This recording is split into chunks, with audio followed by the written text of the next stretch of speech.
Now, yes, I do use a pill, but it's not, it's not prescription. It's not habit forming. It's called Rest More. And yes, when they say rest more, they're not kidding. And what I usually do is I take this about 20 to 30 minutes before I go to sleep.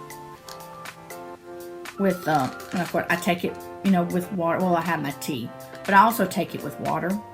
And let me tell you something. I've been quite pleased with them. I have seen just really works.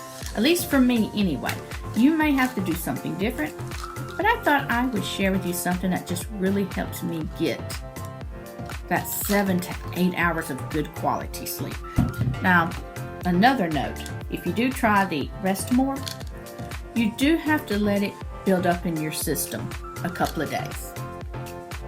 You're not going to just drop off to sleep instantaneously or anything like that. You need to take it for at least about 5 consecutive nights to really get it built up into your system. To get, desired effects. And with that being said, don't forget to like, subscribe, and comment, and have a good night's sleep. Have a good one. When you just need more rest, there's Rest More. For better, more restful sleep, make it part of your nighttime routine.